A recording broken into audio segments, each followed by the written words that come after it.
Arbuste fruitier, la pépinière en faveur de la biodiversité. Salut les permapotes, salut Antoine. Salut Corentin. Peux-tu te présenter la Maison Bleue s'il te plaît? Et donc la Maison Bleue, moi c'est Antoine. La Maison Bleue, c'est un petit peu le projet qu'on a mis en place avec mon épouse Marie, d'activités paysannes et artisanes, quoi. Marie, elle fait de la poterie, et puis moi je fais de l'apiculture, puis alors on a notre jardin en permaculture, et puis alors je cultive le tabac de la semoie, qu'on va aller vous présenter après. Peux-tu nous parler de la culture du tabac? Donc le tabac, je ne sais pas si je vais vous montrer comme ça, ce sont des toutes petites graines. Donc dans 1 gramme, il y a plus ou moins 1000 graines. 1 gramme, c'est plus ou moins un dé à coudre. Donc des toutes petites graines qui donc font des toutes petites plantules. Et donc pour le début de la culture du tabac, ce qu'on va faire, c'est qu'on va prendre des couches et on va brûler ces couches avec de la vapeur pour brûler toutes les graines des adventices et laisser vraiment la chance aux petites graines de tabac de pouvoir germer et pousser. On va les aider en les faisant pré-germer à l'intérieur.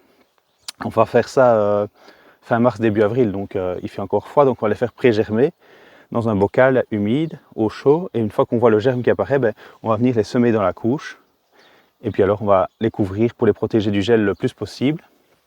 Et puis donc on va faire ça jusqu'à mi-mai plus ou moins, et on va aller repiquer les tabacs dans les champs. On va aller prendre les plantules qui seront au stade 6 feuilles, et on va les replanter dans les champs à un espacement de 60-60. Après, on va biner les champs pour les garder propres le plus possible. Et on va arriver comme ça jusqu'à mi-juillet, fin juillet. Et là, le tabac va commencer à développer sa hampe florale.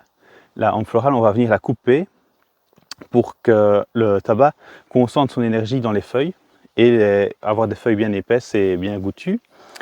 Alors le tabac, ça fait partie de la famille des solenacées. Un peu comme la tomate, à chaque aisselle de feuilles, ils vont développer des tiges secondaires qu'on va venir casser. Parce que lui, comme on a coupé sa hampe florale, il veut quand même se reproduire, donc il va quand même vouloir faire des graines. Et donc on va venir casser toutes ces tiges secondaires. Et donc là, on va arriver à faire ça jusqu'à la fin août, début septembre, en fonction un peu du mûrissement du tabac. Et puis on va couper le tabac. On va le laisser faner 2 jours pour que les feuilles soient bien ramollies, pour ne pas les abîmer quand on va les mettre au séchoir. Et donc on va les pendre, les tabacs, sur des baudriaux. Hop. Voilà, donc les baudriaux, ce sont des bois avec des clous, et on vient pendre les tabacs sur ces clous-là et on les fait sécher la tête en bas. Et donc on va faire sécher de début septembre à début novembre. Une fois qu'on a le tabac qui est séché, on va pouvoir effeuiller. Donc on va prendre les tabacs, on va retirer toutes les feuilles et on va former des manocs, donc qui après vont nous permettre de former des ballots. Donc ici, si je viens ici, la manoc, ce sera cette partie ici, quoi. C'est un ensemble, un bouquet de feuilles qui est lié ensemble par une autre feuille. Quel est le processus de transformation du tabac? Donc une fois qu'on a notre ballot, ça on va aller le vendre à un fabricant. Les fabricants, donc c'est ceux qui vont pouvoir hacher le tabac. Donc eux, ils vont prendre le tabac, le ballot, et ils vont le tremper, parce qu'ici on voit, si je prends une feuille là, c'est cassant, quoi. Donc on ne sait pas le hacher, autrement ça va faire de la poussière. On ne va pas pouvoir hacher ça. Donc ils vont le remouiller pour rendre de la souplesse à la feuille. Et une fois qu'il est bien souple, ils vont passer dans un hachoir et hacher avec une épaisseur plus ou moins fine en fonction de ce qu'on veut donner comme déjà l'utilisation du tabac, ou aussi la combustion, si on veut qu'elle soit plus rapide ou plus lente. Plus le tabac sera fin, plus la combustion sera rapide à haute température, et plus le tabac est large, plus la combustion sera lente et à basse température, mais plus c'est difficile à fumer aussi. Donc ça, voilà, les fumeurs de pipe, en fonction de leur niveau et puis de leur préférence, vont choisir une coupe plus fine ou plus grosse. Et donc une fois qu'il est haché, on va ressécher le tabac, donc pour ça on va le torréfier. Donc c'est une machine, c'est un double tambour, avec un tambour qui tourne, et en dessous on fait un feu. Et donc on va donner aussi, par la torréfaction, l'échauffement comme ça, on va donner un goût au tabac et on va lui permettre une plus longue conservation, et ça le ressèche. Après on sort du torréfacteur sans qu'il ne soit trop sec non plus, et puis alors on le met sur un tamis où il y a une aspiration d'air ou bien on souffle de l'air, ça dépend, il y a les deux modèles. Et donc là, le tabac fait sa dernière brume, quoi. Il y a les fumées, les dernières vapeurs qui s'en vont. Il sèche encore un petit peu comme ça à l'air libre, et puis après, on peut l'empacter.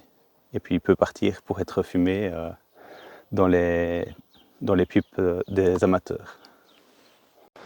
Pourquoi as-tu choisi de cultiver du tabac? Donc le tabac, c'est une culture qui est vraiment patrimoniale de la région de la Semois. Mon arrière-grand-père cultivait, mon grand-père en a cultivé. Ici, toutes les personnes qui habitent ici ont toujours eu des parents qui ont cultivé du tabac. C'était vraiment la culture qui demandait énormément de main-d'œuvre, mais qui permettait de faire rentrer des sous, quoi. Quand on a repris la maison de mon grand-père, j'ai essayé d'abord avec une vingtaine de planches et puis voilà, tout doucement, j'ai mordu dans le tabac. Ce qui m'a fait continuer, c'est que dans le tabac, on a vraiment des gens, c'est pas comme la cigarette où les gens fument compulsivement, c'est vraiment des épicuriens du tabac, quoi. Ils vont goûter un tabac, ils vont sentir les différents trucs et donc c'est vraiment toujours des chouettes rencontres. Quelle est l'histoire du tabac de la Semois?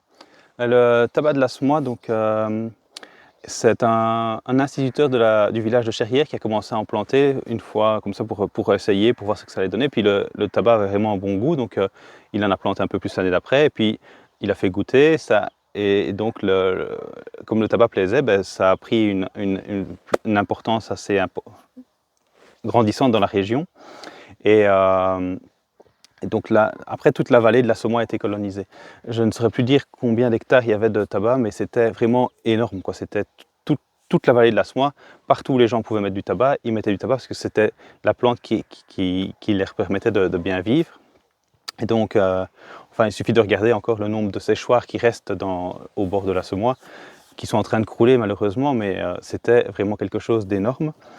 Et au fur et à mesure du temps, le tabac, c'était quelque chose qui demandait du temps, en été, en même temps que les autres cultures, mais voilà, les gens le prenaient, ce temps. Et puis alors, il y a eu une année où il y a eu aussi beaucoup de mildiou. Et là, les gens ont eu de grosses pertes, donc ça a freiné des gens. En plus de ça, le tabac devenait de moins en moins rentable parce que les taxes et accises commençaient à augmenter sur le tabac. Donc ce n'était plus aussi attractif. Et c'était au moment aussi où il y avait les congés payés. Et donc c'est le tourisme et les campings au bord de Semois qui se sont développés. Donc c'est trois facteurs. Le facteur taxe, ma foi, reste toujours valable. Quand on voit que le tabac de la Semois, ça se vend plus ou moins 260 € le kilo. Et il y a plus ou moins en TVA et accises 220 € de TVA et accises, quoi. Donc c'est... c'est énorme. Pourquoi le tabac de la Semois est-il différent des autres tabacs? Donc le tabac de la Semois, c'est un tabac qui a une origine du Kentucky, donc c'est un tabac assez sauvage, donc il n'a pas été trop sélectionné. Donc il y a tout le terroir de la Semois qui fait son goût. Les brumes de la Semois qui viennent aussi, quand on le sèche la tête en bas pendant les mois d'hiver, il y a des brumes de la Semois qui viennent et qui le réhumidifient. Donc parfois c'est marrant parce que quand j'oublie un gourmand et que je le mets au séchoir, le gourmand va se développer, le tabac continue à vivre sur ses réserves et il va même faire des fleurs, etc. qui seront dans le séchoir, quoi. Donc il faut que je n'en oublie pas, mais bon, j'en oublie toujours. Et donc on a toujours un peu des fleurs, des gourmands qui viennent et le tabac qui a la tête en bas, puis le gourmand remonte comme ça et vient développer sa fleur sur le tabac qui est en train de sécher, quoi. Donc pour l'étape de jettounage qu'on est en train de réaliser pour le moment, c'est vraiment supprimer toutes ces tiges secondaires qui vont vouloir développer des fleurs. Et donc on va venir couper sur tout le tabac les tiges secondaires ou gourmands, parce que donc, comme je disais tantôt, c'est de la famille des tomates, et donc on a un peu des gourmands comme sur les tomates qui viennent à chaque aisselle des feuilles, et donc il faut se pencher sur chaque pied pour venir retirer tous les gourmands jusqu'en bas, afin que le tabac vraiment développe ses feuilles plutôt que ses fleurs. Donc voilà, il faut passer comme ça sur tous les 5000 pieds. Est-ce que le tabac de la Semois est moins nocif pour la santé que le tabac industriel? la question qui fâche. Donc, on me pose souvent cette question-là et ben, ma réponse c'est, en fait, le tabac de la semoie ici, vous voyez, ben, moi je le cultive, j'essaie de ne pas mettre de produits phyto, je ne mets pas de produits phyto, et c'est un séchage naturel, et une fois qu'on arrive chez le fabricant, lui, il humidifie le tabac avec de l'eau, il le hache, il le torréfie, il le met en paquet. Il n'y a aucun produit ajouté. Sur les tabacs de cigarettes industriels, il y a 200 produits ajoutés qui sont pas toujours terribles, qui vont rendre beaucoup plus addictifs, qui ne doivent pas être tous très bons, quoi. Je ne sais pas exactement ce qu'ils mettent dedans. Donc voilà, je ne vais pas dire que fumer c'est bon, je ne vais pas dire que le tabac est bon, mais la plante de tabac en elle-même est bonne. Et elle était utilisée comme plante médicinale. Voilà, donc c'est les usages qu'on en fait qui font aussi sa mauvaise réputation. Et donc ici, pas le message qu'il faut fumer, c'est pas du tout ça que je veux dire, mais si vous voulez fumer, fumez du bon, ce sera certainement meilleur que de la cigarette, quoi. Tu nous parlais tout à l'heure de tes graines. Ouais. Peux-tu nous parler de ton travail de sélection? Donc ben moi, tous les ans, j'essaie de reproduire mes graines pour adapter mes graines, mes tabacs à mon sol, à ma manière de faire. Bien que je vais essayer de faire évoluer aussi cette manière de cultiver, donc on va voir comment il va s'adapter. Et donc chaque année, parmi les premiers plants qui viennent à lever, que je repique, donc pour sélectionner les plants robustes qui sont hâtifs, je vais venir sélectionner une zone où j'ai un ensemble de beaux tabacs et j'en laisse 20-25 afin qu'il y ait aussi un certain mélange et ne pas avoir seulement un ou deux plants et donc appauvrir la génétique du tabac. Donc là j'essaye d'avoir quelque chose, c'est pas énorme mais bon voilà, c'est déjà ça. Et donc je laisse monter ces tabacs-là en fleurs. Je ne coupe pas la hampe florale comme aux autres, donc autrement j'aurais coupé la hampe florale ici. Et donc sur ces tabacs-là, ben, je vais laisser pousser. Et ce que je vais faire, c'est qu'après je vais récupérer seulement les fleurs sur du bouquet final, où j'aurai eu les fleurs les plus hâtives et celles qui auront connu toute la vie du tabac. Et donc et je vais sélectionner ces fleurs-là parmi mes 25 plants, sur les 5-6 plus beaux plants. Par exemple ici je vois qu'il y a une feuille qui est un peu malade. Ben, je ne vais pas prendre sur ce tabac-là, je vais prendre sur ou bien s'il continue à bien se développer et que ça ne se propage pas, ben, je vais peut-être prendre un peu de celle-là pour avoir justement cette résistance aux maladies, etc. Je regarde un petit peu à prendre les tabacs les plus beaux, ceux qui ont le mieux résisté aux maladies, etc. Et voilà. Et je vois aussi des abeilles dans les fleurs du tabac. Est-ce qu'il est mellifère? Je pense. En plus de ça, c'est une période où il n'y a pas beaucoup de fleurs, donc elles voient les fleurs ici du tabac, donc elles en profitent, quoi. Ouais. On vient de faire le tour de la culture du tabac. Ce n'est pas pour promouvoir le fait de fumer du tabac, mais plutôt pour promouvoir une activité, un savoir-faire traditionnel. Donc j'espère que la vidéo vous a plu. Merci beaucoup Antoine pour la visite. Avec plaisir. Et tu proposes aussi des formations pour comment planter ici le tabac, etc., en prendre soin. Peux-tu nous en dire plus et promouvoir tes activités également? Donc, pour le tabac, comme c'est quelque chose qui est patrimonial, en 2019, j'étais tout seul à planter et donc ça m'est venu à l'idée avec un ancien planteur qui ne plante plus, mais de proposer des ateliers pour apprendre à planter son tabac. Et donc, on va vraiment du semis jusqu'au ballot. Et donc, ça s'étale sur une année. C'est une 10-15 séances où les gens viennent.